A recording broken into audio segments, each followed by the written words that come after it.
Good morning. I'm Margie O'Driscoll, the competition advisor for the Architecture at Zero competition. I'd like to welcome you to the announcement of the winners of this year's competition. This is our 11th competition and perhaps the most exciting year yet. And we are so honored that you are joining us from wherever you may be sitting. Putting together a competition, like putting together a competition entry, involves many hands, minds, and hearts. I'd like to thank especially those listed on this slide. And a very special shout out to Kayode Kadera from Allensworth for his work in defining the competition and inspiring all of our entrants with such a real challenge. Nate Heckman from Resource Refocus, who is an extraordinary partner in developing the competition. And of course, Geraldine O'Brien, who chatted with so many of the entrants, encouraging them and managing all the details that make this project look so easy. It's a masterful art, and your much needed humor and flexibility were remarkable. Thank you. This competition is funded by a group of 4 utilities in California: SCE, PG&E, SDG&E, and SoCalGas. They come together to fund and develop the broad parameters of the Architecture at Zero competition, recommending that the competition focus not only on decarbonization, but also equity and resilience. Creating a more equitable and resilient world is the aspiration of many in the design industry, but we are still on a journey to actually make it so. This is one of the very few competitions to try to embed the concepts of decarbonization and equity and resilience, and all of that makes it a very difficult competition. When we announced the competition, I was asked why California utility companies would want to support decarbonization. I'm now so pleased to introduce you to Chanel Parson, the Director of Building and Transportation Electrification at Southern California Edison. In this role, she manages strategic efforts and programs to accelerate the electrification of vehicles and buildings in support of our clean energy future. She's a passionate leader, striving to leave this world better than she found it. Chanel is going to explain a bit about why California utility companies, including PG&E, SoCalGas, SDG&E, and SCE, support this competition. Good morning, Chanel. Thank you for joining us. Hello, thank you, Margie, and hello, everyone. It is my absolute privilege and honor to deliver the opening remarks for this year's Architecture at Zero competition. Southern California Edison has been a proud sponsor of this competition for years, along with our fellow utility partners, Pacific Gas and Electric, San Diego Gas and Electric, and SoCalGas. At SCE, we believe deeply in a future guided by sustainability, resilience, and equity, the core elements of this competition. And sustainability is at the foundation of our efforts to reach carbon neutrality in the state of California by 2045. We are working toward carbon-free sources for 100% of electric retail sales. Resilience is critical in a state that is impacted by climate change and has high wildfire risk. So in addition to making our grid more resilient to unplanned outages, we have programs that incentivize the adoption of technologies that will allow our customers to be more energy resilient, such as providing rebates for customer solar and storage. And equity is of the utmost importance to us. Meeting our collective clean energy goals requires everyone to participate. SCE carves out specific efforts in our decarbonization programs to ensure that everyone, especially underserved communities, can participate. Now, for this year's Architecture at Zero challenge, it is particularly special to me as it links the history of Allensworth, California's first Black town, with its aspiration to transform into a hub of sustainable agriculture. Learning about the work that the Friends of Allensworth and the Allensworth Progressive Association have done and are doing to transform Allensworth into a sustainable agricultural community, it's been inspiring. And this competition is another step towards realizing that vision.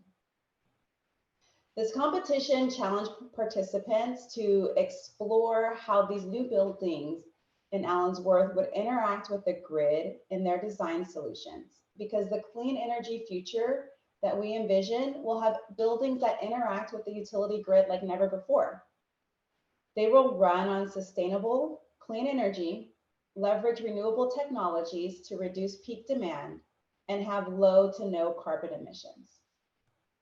In addition to being inspired by the original and current aspirations of Allensworth, I was also inspired to see that entries for this competition not only came from across the state of California and across the United States, but from across the world. We cannot go wrong with the diversity of thought that entered this competition. And while I look forward to the announcement of the winners, I must emphasize that this competition is not about winning in the traditional sense. Rather, it's about pushing boundaries and daring to imagine how a teaching and innovation farm lab can serve as a living and functional symbol of a sustainable and equitable future. And where buildings are an integral component to a decarbonized economy. So each entry in its unique way has done exactly that. Thank you to all of our participants, as well as all of the partners behind the scenes who helped bring this competition to life. Your contributions are not only shaping the future of Allensworth, but also influencing our shared path towards a cleaner, more resilient, and more equitable future. Thank you.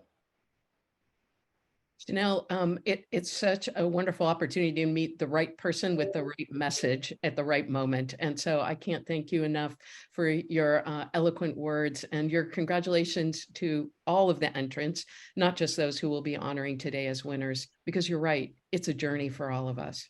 So thank you again for all your support. As I mentioned earlier, finding the right partner for this competition is never easy.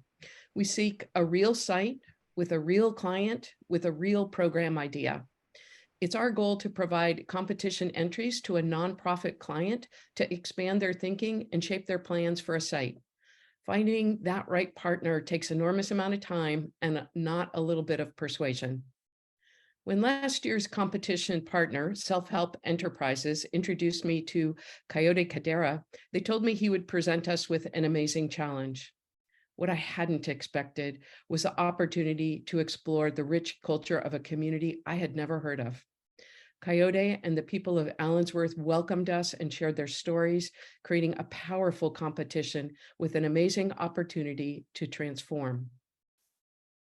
Please join me in welcoming Kayode Kadera from the Allensworth Progressive Association to say a few words about the history of Allensworth and their aspirations for the future. Welcome, Kayode. Thank you very much, Margie. Good morning, everyone. My name is Kayode Kadera. I am an advisor to the Allensworth Progressive Association. On behalf of the APA, Allensworth Progressive Association, and the residents of my community of Allensworth, I want to thank the sponsors and organizers of this year's program. We are absolutely thrilled by the opportunity to partner with this Architecture Zero program and be the beneficiaries of well thought out designs. The community of Allensworth was founded in 1908 by Colonel Allensworth and a group of his friends. And it was the first community established in California that was financed and governed by African Americans. Colonel Allensworth escaped slavery back then and joined the US Navy to start with, and subsequently retired as a chaplain, a lieutenant colonel in the US Army, in the Union Army. And at that time, as a lieutenant colonel, he was the highest ranking Black officer in the US military at that time. His dream was for a Black Black self-determination and prosperity, and a community that valued self-worth. Keep in mind, this was during an era where racial issues, the Jim Crow times, forced a lot of Blacks to try to figure out what else to do in life. So this community was essentially established, and his dream at that time, as I said, was Black self-determination.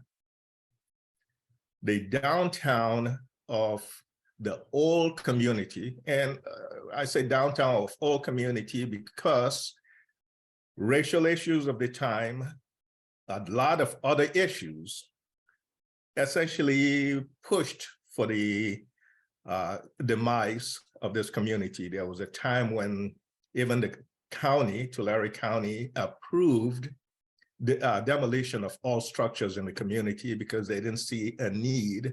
This was prime agricultural land, and why let it stay? Well, our motto today is the town that refuses to die. We are here, we'll do whatever it takes to see and realize some of the dreams of the colonel. At one point, he saw Allensworth as the Tuskegee of the West, a place for agricultural excellence and innovation. As some of you may know, Allensworth is situated in the southwest corner of Tulare County on the shoreline of the former Tulare Lake, and I'm qualifying that as former. And this was once the largest freshwater lake west of the Mississippi. The lake was drained in the late 1900s for irrigated agriculture, but it came back to life this last March with all the rainfall, the atmospheric rivers, the unprecedented snowfall. We understand this lake is now about the size of Lake Tahoe. Just imagine. It found its way back. And why is this important for us going forward? We're seeing the impacts of climate change. For those that deny it, unfortunately, reality cannot be denied. It's something we see, we know it's happening, and what do we do about it? In our case here in Allensworth, almost everything we've done and continue to do is looking into the future and saying, how can we reduce our carbon footprint? APA, the Allensworth Progressive Association, is leading the rejuvenation of this historic community with a vision for a climate resilient rural community, a model that can be replicated in rural communities here in the Central Valley and elsewhere. The TAC Farm, which is a subset of the Allensworth Progressive Association, the TAC Farm initiative focuses on introducing and implementing innovative regenerative farming methods, including an organic and regenerative farming training program that will not only address historic inequities, but also confront climate emergencies through decarbonization initiatives. Again, I want to thank Margie O'Driscoll for seeing our vision and helping to garner support for the TAC Farm project to be the 2023 Architecture at Zero competition. I want to thank the sponsors again for their devotion to assist and lend a helping hand to communities like Allensworth, who are trying to stay on course on their carbonization initiatives. Many thanks to all the entrants. We truly appreciate the time and effort expended to provide additional thoughts and ideas for the benefit of my community. Thank you. So for all of you participating, you can see why working with Kayode was nothing but a pleasure. The people in the community really welcomed all of us with open arms throughout this whole process. So thank you for taking the risk of being the site of the competition, and we can't wait to see what you do with the results. It's now my deep pleasure to introduce you to Nicki Dennis-Stevens. Nicki is the Executive Vice President of the American Institute of Architects, California. This organization is the voice of California's architectural community. With 11,000 members, they're focused on improving the quality of the built environment for everyone. Nicki has worked at AI California for over 20 years and held a variety of positions, and she's widely acknowledged as one of the most impressive leaders within the AIA. Nicki has been an enormous advocate for this project and passionate leader for the profession. We can't thank you enough, Nicki, for all of your personal efforts to bring this competition together. Would you like to say a few words? Absolutely, Margie. Thanks so much. I'm very excited to be here for the 11th Architecture at Zero competition. And while this year the team was challenged in a way to marry these ideas of climate responsiveness as well as equity, I think we benefited more than the sum of both of those ideas.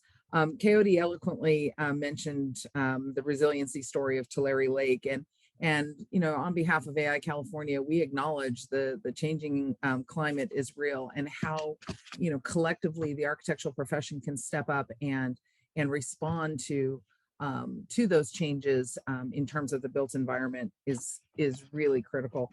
We know that California as a state has ambitious energy goals for energy efficiency and clean energy. And, as Chanel spoke about today, this is really a collaborative effort. Decarbonized buildings aren't just good for the environment, they're just better for everyone. They work better functionally, they cost less to operate, and they're healthier and create better spaces for people to live, work, and play. As others have mentioned, this competition really aims to encourage and prepare the next generation of architects, and that's something we're deeply proud of. The amount of engagement by all of the students and the diversity of thought has been really tremendous.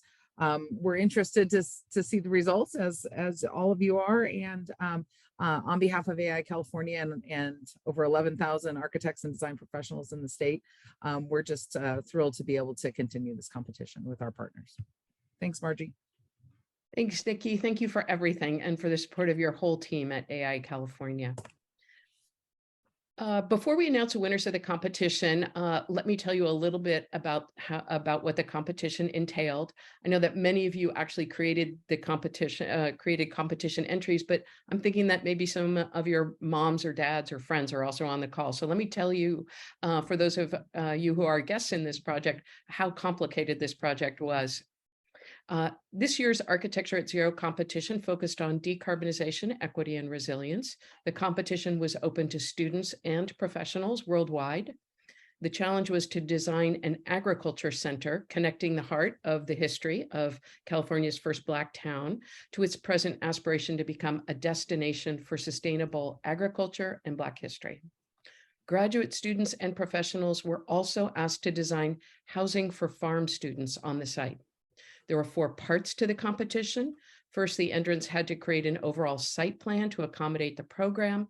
Entrants were encouraged to highlight any energy efficiency, renewable energy, energy storage, and carbon reduction strategies. Second, entrants designed the building in detail, demonstrating how the design will result in lower carbon emissions and embodied carbon, also addressing the requirements of the California Title 24 Building Energy Efficiency Standards. In order to indicate how the building design will lower carbon emissions, entrants were also required to submit documentation. So in other words, you had to show us, not just tell us. Third, the entrants were asked to describe how the project would build resilience. Entrants completed a table outlining the inclusion of climate adaptation strategies and indicated on the site planner section aspects of the design strategies that supported the concept of resiliency. Finally, entrants considered how their design addressed equity for the project's residents. This year, we had 126 registrations from around the world. Now I'd like to introduce you to our jury. Our jury members can wave when I call their names. First, I'd like to introduce you to Lance Collins. He's a licensed architect and a lead accredited professional, and he is currently a partner at, he's a director at Partner Energy. He's in charge of the sustainability team, providing design consulting and project management for projects pursuing green certification such as LEED, Greenpoint Rated, and others, and Zero Net Energy, energy modeling, and commissioning. Lance, thank you so much for being an amazing juror. Architect Marianne Lazarus was a juror. She's a fellow of the AIA and LEED, and is a consultant with the firm of Cameron McAllister Group, who are advisors to design and construction professions. She's an adjunct faculty member and sustainability program coordinator at Washington University in St. Louis. Marianne could not be with us today, but she did actively participate in the jury process earlier this week. I'd now like to introduce you to Paul Torcellini. He's the principal engineer for commercial buildings research at the Renewable Energy Laboratory, NREL, a Department of Energy national laboratory. He joins us from his Zero Net Energy farm in Connecticut. And finally, Allison Williams is an architect and urban designer who has amassed an international portfolio of large-scale civic, cultural, and research facilities. She's practiced at SOM, Perkins & Will, and AECOM. Her inventive instincts and inspiring interdisciplinary design leadership has generated authentic and relevant buildings. Thank you, Allison. Allison has served as a juror in this competition for a number of years, and I'd like to ask her to share some overall observations on this year's entries. Thanks, Margie. You know, I think, first of all, as with many juries, the opportunity to engage with other professionals, organizations, complex proposals. The Architecture at Zero competition has, for me, for I think 10 or 11 years, some ridiculous number. It's been something to look forward to. And actually, it's not just about educating the next generation of architects, but it's actually, for me, and I think many, the opportunity to continue educating ourselves, even as veterans in the profession, because the great thing about this competition is that I've been around it long enough to have watched Margie and others and Nicki kind of guide it through addressing sustainability, addressing LEED, you know, addressing solar, addressing now just the highest and evolving issues of, you know, of the globe from an environmental standpoint. I think for me, first of all, it's always great when there are high school entries.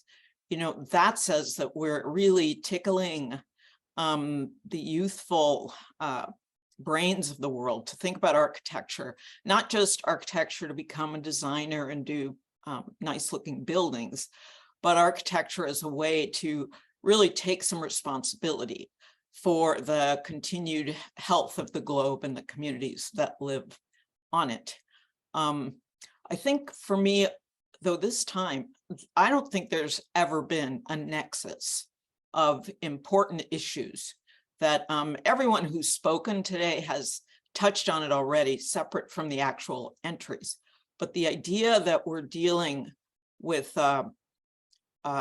taking on the challenges of decarbonization, you know, Allensworth's mission, as Kayode said, to undertake decarbonization, to create a sustainable agricultural community, to reinvigorate a historic place with relevance for today, and to educate the world that this place ever existed. And now it's going to exist. I'm talking about this like it's already a done project, you know, but I hope that it is one of those great opportunities for the project to end up through the competition as something that actually does get built and that actually does get realized and and become something that that just makes architectural importance and contribution all that much more obvious. And this reappearance of Lake Tulare is just, it was like right on time for those who are naysayers, for those who think that climate change isn't real. It's real. And the whole equity component of the competition, which, Margie, I guess it's been the last 3 years. I think it is the lens through which every competitor needs to actually stand back and make sure that they're touching all the things that one must touch in order to really do excellent architecture. So I'm proud to have been involved with this competition for as many years. And thank you to you all for re-inviting me. Allison, it's always so wonderful to have you lead the jury conversations. So we're very lucky to have you. Okay, in this year's competition, jury members awarded winning projects with the following awards. The highest level of award is called an honor award. The next level is called a merit award, and the final level is called a citation award. After I announce each award, jury members will comment on the entry. So let's get started with the first award. The first and only award to a high school entry is a citation award to Think Outside the Box, submitted by Oaks Christian School in Westlake Village, California. Before we begin with juror remarks, I want to commend the students and their teacher for entering a competition that stumped so many professionals. We see a bright future for these students. And now I'd like to ask Allison to share a few words about how the jury thought about this entry. Well, first of all, I think it's just for all of the entrants, but with particular congratulations to the high school students who took this on as a challenge, whether you win or not. It's not about winning, that was already said. But I think here, we're just frankly at awe at the understanding of how engaged this student was in addressing the competition. You know, not only did they have a decent handle on how to arrive at the data-driven kind of drivers for their design, but they used some of the old school techniques that we hope, you know, we see them dying sometimes in our offices with 3D renderings and stuff, but to see a student at the high school level decide that it was worthwhile building an actual physical model like the one on the screen right here, and to develop a very straightforward kind of modular approach to the buildings that are assembled in a very similar fashion to the way that farmland buildings can be established on the land in kind of staggered, offset, linear, expandable vocabulary of parts. I know you don't get to see all the plates, but I think online you will be able to see all the plates, and specifically plates number 13, 14, 15, and 16, which are a series of really terrific diagrams that provided the student with a way to just show us how they were thinking about the project, to just distill down what were the key issues in their arrival at this as a solution. We also thought, you know, for a high school student in a world which is different than the world that the rest of us grew up in, you know, the equity statement is pretty on the mark. It's pretty much trying to reach out and mash together social issues, environmental issues, cultural overlays, and the realities of architectural resolution. We thought that this was a clear presentation of ideas, and was particularly strong in the site plan, differentiating between the housing and the more communal elements. There was a real sense of center and community through the Young Street elevation at the or entry at the north side of the site. We felt that, you know, it probably could have revealed this kind of public place a little bit better, but we felt that the distinction between what was housing and what was public was made very clear. So congratulations to this entry individual. you know, I hope you choose the profession. I hope you keep your brain burst wide open. So thank you. So congratulations to the students of Oaks Christian School.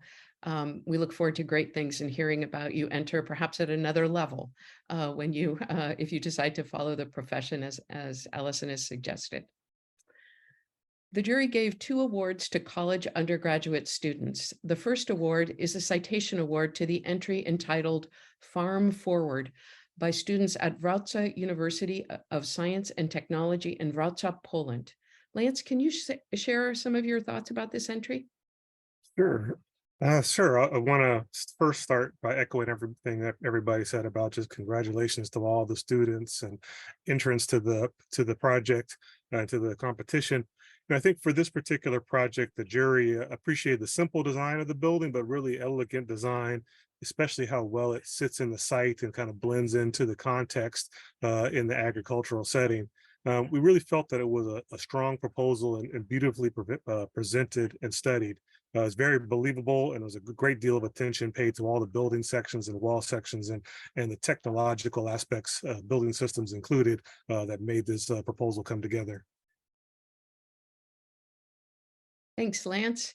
Congratulations to students at Wrocław University of Science and Technology.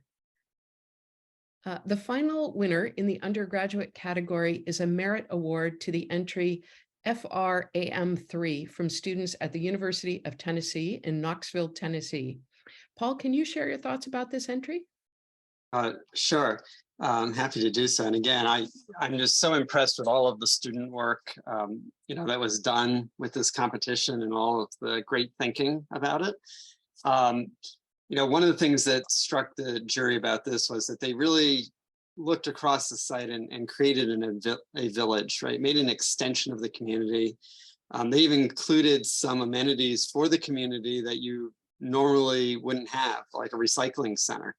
And realizing things like that recycling is really hard to do there. And so trying to bring that together. The retail area for this, the jury really felt that it was kind of a true market. It was both indoors and out. And then kind of moving to the housing. It wasn't just, rooms for somebody to stay in. They really thought about how to create mini houses. Introducing, and then clustered them so it felt like a community within the community. They did use a concept that's called a cool tower, which is a large tower. It's basically an passive evaporative tower strategy.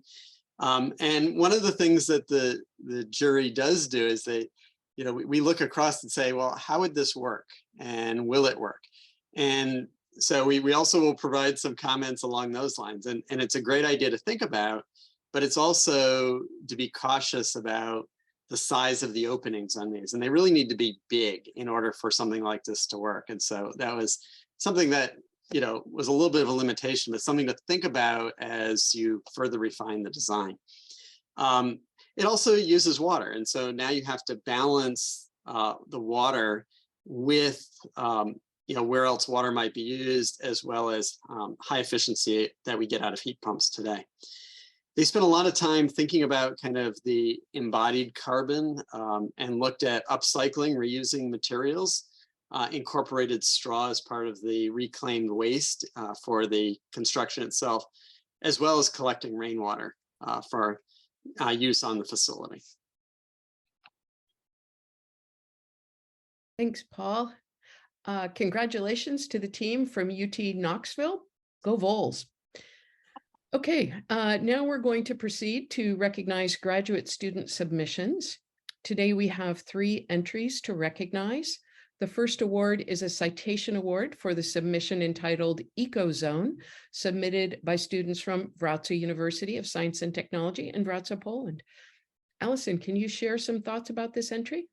Yes, we thought there was something unique about this entry, probably more so than any other. This entry really tried to blur the lines between architecture and landscape by utilizing the technique of berming and burying and surrounding the building within a created landscape, because it's dead flat here. But the idea of using the mounting up of the earth against the buildings. We will note that we're not sure that as a technique, this would be fully productive in this setting, but the idea of creating a kind of just fabricated landscape that would tend to focus the project inward and make it in some ways subtly part of the landscape, as opposed to the last entry we saw, which had tall towers that talked about landmark and visibility from a distance. Is almost the exact opposite.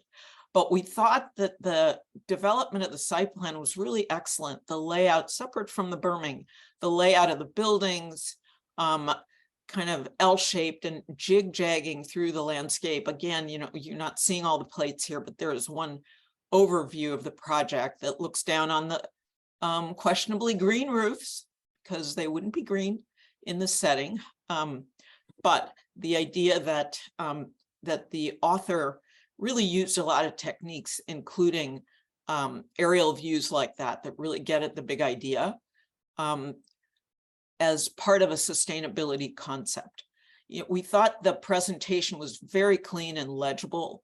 And as I said, the renderings in general, not just the overview, you know, oh, I see here on the screen, actually, the one in the upper right-hand corner is the drawing I'm talking about. That really starts talking about the casual nature of farm buildings, and yet the strong order of place that's created through this mounding and focusing toward the center. I noted plate 7 and 8. I don't know what this is here.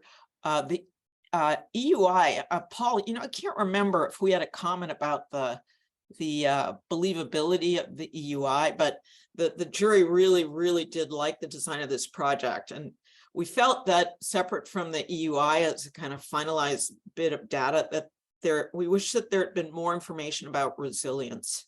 That was the one note that I have. But Paul, did you have a comment on the EUI? I was trying to remember exactly on that. I know that one of the things that we did look at all of these projects was what was the EUI, and if it wasn't clearly presented, that was a real challenge for the jury. And so knowing what that energy performance was very important for, you know, and I think that really does show that it those that did that and could justify that definitely floated to the top. I think the reason I think maybe it was important to just talk about that, because this idea of design excellence, it's really gathering all the different ways of thinking about what makes architecture successful, is not just the data, but the compositional, cultural overlays. And as you can see, the ante is being upped, you know, from high school to undergraduate to graduate school. You know, and certainly in the professional entries, the expectation is to have an increasingly better handle on these things, to have teams that are made up well, so that not one individual is expected to be an expert at everything, but to make sure that you're working in teams with multiple intelligences that bring expertise and gut level instinct and intuition into the design process. So congratulations to the authors of this entry. Good job. That's great. Again, congratulations to the second team of students from Wrocław, Poland. The jury awarded a single merit award to another group of students from the University of Tennessee for the entry Biotic Diffuser. Paul, can you share some thoughts about this entry? Sure. Yeah, the jury started off by looking at the 3D perspective and was really impressed with that. You know, that it really was a kind of an elegant, minimalist format on that.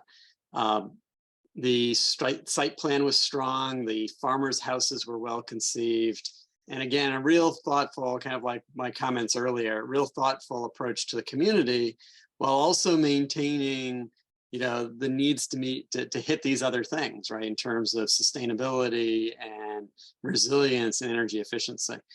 One of the things that this team did, and again, from a kind of how to move through a design process, was they used LEED as a framework and really worked hard to go through every point, asking the questions around that and trying to meet that. And that then drove them to doing daylighting analysis, really optimizing the plug loads. And I can't tell you how many times kind of in my real life where architects and engineers are like, oh, the plug loads don't matter, that's not part of my scope.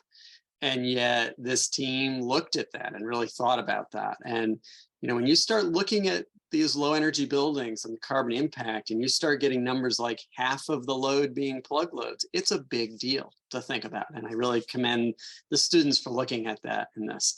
They looked at, some of the very simple solutions. And I think one of the important pieces is delivering a set of buildings to this community that are very simple, that just work because the architecture has incorporated the climate and the needs of that space. And to that end, a lot of porches, a lot of overhangs were added to this.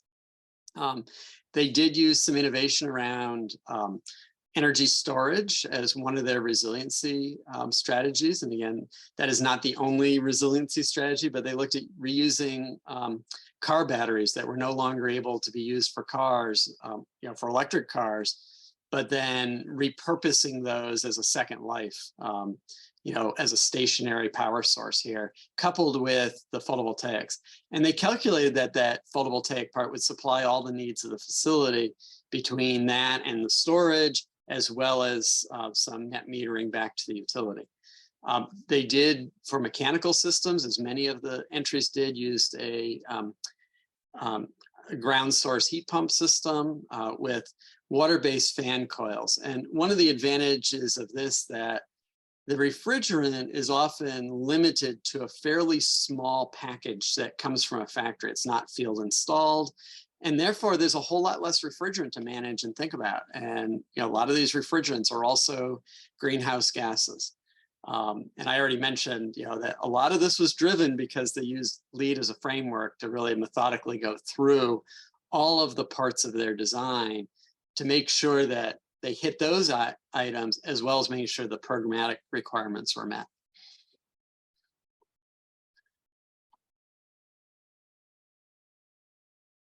You're muted, Marge. Thank you, Paul. That was really great. Congratulations to a second grade entry from UT Knoxville students. The final honor award goes to students from USC in Los Angeles, California for the entry, the Parasol Agricultural Center. Allison, would you like to tell us a little bit about that entry? Yes. This, we just felt there was a purity, a sense of editing that went on here, obviously, because the buildings were extremely simple. The ordering of the site plan vis-a-vis the image that's shown here, the layering of parking to kind of entry landscape to building, which is all carefully composed under a canopy, which we noted that Renzo Piano would be extremely proud of, and the continued layering of the site moving southward. This idea of the roof as a performative tool to not only gather things under it, but to position PVs on top of it and provide shade to the varied program elements below it. We felt it was a very successful move to place the produce market as kind of the bridge or the intersection between the farm labs and the housing. It's a very strong concept that seemed quite believable.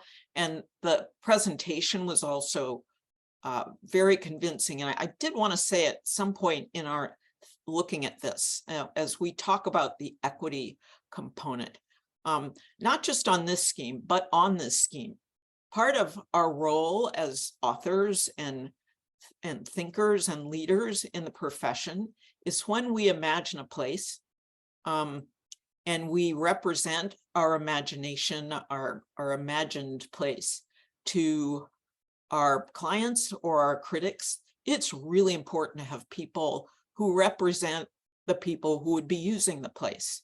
And so I think this is a good moment, not just about this scheme, but about the schemes who really understood what the constituency of the place would be and actually found people of color and used them in a way that made it part of allowing not only the people who will inhabit the place, but the people who will visit the place to understand what it really means to create equitable place. And so we're creating equitable visions, and that's definitely part of the equity statement. And for those who didn't include those people, you need to go online.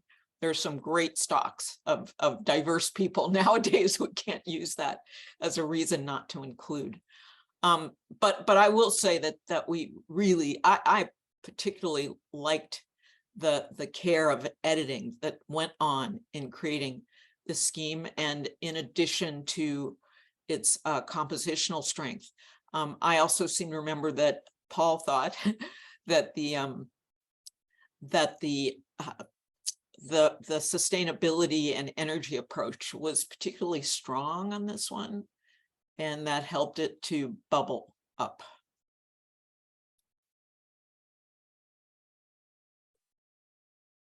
Paul, did you want to comment on that? Sure, I just need to find my mute unmute button or mute button, right? Yeah, there is definitely a lot of pieces on here from an energy point of view. In looking at how to integrate kind of the green roofs with solar. A lot of the sustainable aspects. A lot of the different teams, including this one, looked at rammed earth. They also, one of the things that they did mention on here, which a lot didn't, was pretty high filtration levels of the outside air when mechanical ventilation was needed. And one of the messages that we got was that sometimes the air quality is an issue there, and having that high level of filtration just improves the indoor health of everybody at the end of the day.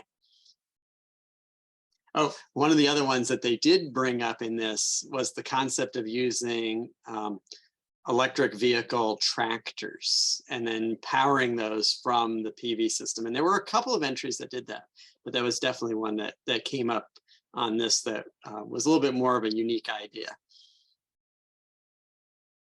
Great. Thanks, Paul. Thanks, Allison. And congratulations to the students at USC who created this entry. This concludes the student entry awards. Now we'll move on to professional entry awards. 3 professional firms received awards, and the first award is a citation, and it goes to BAR Architects in San Francisco, California, for the entry Reproduce. Lance, can you share some thoughts about this entry? Sure. So I think, one of the interesting things about being on a design jury is, certain projects spark a dialogue between all of the jurors about things we like, dislike, agree with, kind of, whatever. And I've always kind of been of the belief that sometimes, the most interesting projects are the ones that that kind of stimulate that conversation. And so I think this project in particular stood out for that reason, specifically because of the competition goals around decarbonization and equity that have been brought forth in the project brief. And this project presented a unique approach and a unique kind of thought idea about what equity could look like from a design perspective that I think was important. There were certainly challenges in the project as far as some of the design technical elements from the EUI perspective of different things, but we really like the strong plan orientation and the effective use of solar panels, and really the idea of utilizing straw bale as sort of a wall type and an infrastructure for creating spaces, and this modular kit of parts that really stood out. I think one of the things that really also stood out from an equity perspective, and as part of this ongoing conversation about what does equity look like in design, the proposal included the idea of utilizing the solar photovoltaic panels, not just for energy generation on site, but also as a means of generating wealth for the inhabitants of this project by paying them back based on the amount of energy that is produced. And I think going back to what Kayode said at the beginning about sort of self-determination and the founding mission of Allentown, the idea that design can be a tool to create generational wealth was interesting. And I think it's worth sort of noting in that process that, architecture can play a role. So that's much larger than just the forms that it takes. Obviously we want to be very conscious about greenhouse gas emissions and all these different things, but to even push further beyond that into a strategy that says, how can we create wealth for the residents of the community here, create a sustainable economic foundation as well too, was worth noting. So we definitely wanted to, commend the team for that part of their proposal. Margie, could I make a comment here? Sure, please. So one of the things that this brought in was a concept that's called agrivoltaics. And in that concept, it actually looks at integrating the photovoltaics with the agricultural piece of it. What's interesting is in some of the research that we've done around that is the ability to kind of lower the scorching aspect of the sun on the plants and actually make the plants more productive, minimize the evaporation off of the ground because there's a partial shading, plus you're getting the PV part of it. It's like layering like you'd have in a forest between top growth and undergrowth and just maximizing the value of the sun. And I want to also emphasize what Lance said about the wealth piece of it. Some of it is, how do you keep expertise and money within a community? And in so many communities, services get done and that money just goes out of the community. And by thinking about generating more power in the community, more, vegetables and the whole concept of a market, which, there's this, several of the projects embrace, but especially this one, it starts thinking about bringing that in. It starts looking at what that food and water insecurity is and how do we make that more secure to really ground that community in the piece of it. One thing I would encourage this team to do is to kind of go back and double check some of your, the energy numbers and kind of the mechanical sizing piece of it and how that relates to the rest of the project. Great. Thank you, Paul. Thank you, Lance. And congratulations to BAR. The next award is a merit award for the entry Resilient Roots from HMC Architects in San Diego, California. Paul, would you like to take the lead on describing that? Sure, happy to do that. Again, you'll see a lot of similar themes in a lot of these winners. And I like the comment a minute ago about a lot of this just fosters incredible discussion between the jurors and our kind of the different ways we look at things and our backgrounds and how to bring those together. And again, it's so important to do that on these design teams and have these different talents and people looking at it. I often wonder what would happen if the jurors had to do their own competition, what our project would end up looking like at the end of the day. But going back to this project, this one really looked at it kind of like my comments a minute ago, empowering the community, empowering the farmers, a lot of discussion kind of at the base level about better wellness, better health, working to strengthen the identity of the town. They did have, which you see on the screen here, kind of this indoor-outdoor market that looks very inviting for consumers and customers. They also added a greenhouse so that they could have additional production opportunities, maybe in times of the year that don't lend themselves for opportunities. Similar to my comments before, they looked pretty hard at the plug loads and specified efficient appliances for this, rammed earth construction. One of the things that they were very careful to do is they spelled out that they put an insulation layer into the rammed earth, which can make a huge difference in how that rammed earth will behave especially in these kinds of climates. It really helps the benefits of that thermal mass perform well. They were very careful with their glazing systems, had a high performance glazing system, spent a lot of time thinking about water cycles, from rainwater harvesting to recovering the gray water and reusing it. In addition to the photovoltaics, and it works especially well in this climate, looking at solar hot water as well. One of the things that really impressed me about this was how they did their energy analysis and presented the final results of that. They compared it to a baseline analysis, and they showed the savings from that typical design, which was over 50%. Probably overall across all of the entries, it had some of the best presentation and communication of those energy numbers and those strategies that a wide range of audiences could kind of look at and use to help understand what they did. They looked at a lot of passive elements in the resiliency. And on top of that, did a really good job at making the battery calculations to show that how the batteries would help not only with kind of better alignment with kind of what's going on the utility grid, but also how to continue operations if there's a grid failure. And that was a real plus to this. They also thought about the foundation and how the building would impact the ground. And so they raised the buildings up a little bit, raised the sidewalks up a little bit in case there was some flooding, and really took a minimalistic approach to the foundation. So really a lot of different elements went into this project that the jurors were very impressed with. Thanks, Paul. And congratulations to HMC. Our final award is an honor award that goes to the entry named Allensworth Passage from Smith Group in San Diego, California. Allison, could you let us know what? Oops. Can you hear me? Yes, okay, great. Good. Yeah, thank you. A little glitch there. I just want to say when this scheme came across our screens, and all of the jurors just shared rich, supportive dialogue for this entry. There was a reason.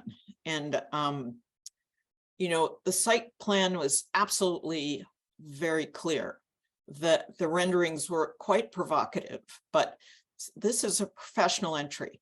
And I think it's important to talk a little bit about what resonated for me from when I say that it was a clear site plan. What I appreciated about it was its kind of the figure ground character, simple buildings, creating spaces through the use of overlapping bars, L-shaped buildings that created a center that mark a place, courtyards that enclosed activities and spaces, and kind of openings that created focal points and views. And I think in the middle of the landscape, it's really flat out here, and all those things are so important. Not only do you want to be able to imagine the space beyond the place, but when you're in the space, you want to feel it. And I think there was a vernacular about these buildings that was driven by purpose, program, and place that is so very clearly communicated in the renderings that it was just impossible not to feel like you could imagine being there. There was this vernacular of simple buildings, the big shed roofs, particularly the fog catcher, though I do think we did have some conversations about, is there enough fog there to make it work? But we felt if you're going to celebrate something, you can't celebrate everything. So there's kind of a quiet sophistication about the plan and a celebration through the fog catchers that not only act as a marker, but hopefully they're productive as a tool for environmental control. But throughout the presentation, you see this marker And you imagine what it would be like to come upon the place from a distance, the distant view, the secondary views, as you get closer and closer, and then suddenly it's there and it glows at night and you see it through the fog. And there's a romance about the place that we really appreciated. Also, I want to bring Marianne Lazarus's voice into the room, because she did make a comment about how the place, really, to use her words, had the purity of a college campus design, because of the simplicity and elegance. There were a series of just very clear kind of campus rules that supported the things I talked about earlier. So also really important, there were lots of sketches in this entry. Sketches and diagrams, and it was really dense, not only with text, but dense, simple diagrams that talked about these notions of axis and focus and extension, which I totally appreciate from the design standpoint. And when it builds to create a project that also stood up well in its numbers and its big ideas from the mission, not only culturally, but environmentally, then I think we have a winner here. So congratulations to this team. Well, congratulations to Smith Group for this entry. And thank you, jurors, for your time and eloquence, and really thinking so deeply about every entry that we reviewed together. So we so appreciate your time and attention. Congratulations to the winners and everyone who participated in this year's competition. If you are a winner, we will follow up with you directly about next steps. We are planning to do a webinar with AIA California in mid-October to do a deeper dive into winning entries, so stay tuned for an invitation to that event. I'd also like to thank once again our sponsors, SCE, SoCalGas, SDGE, and PG&E, for their support of this competition, as well as all the people of Allensworth. We've already begun brainstorming about what next year's competition might look like, so please stay tuned to hear more about that at another date. Thank you all for attending today. And finally, most of all, thanks to all of you who submitted and are trailblazing for decarbonization, equity, and resilience. And with that, have a great day. Thanks.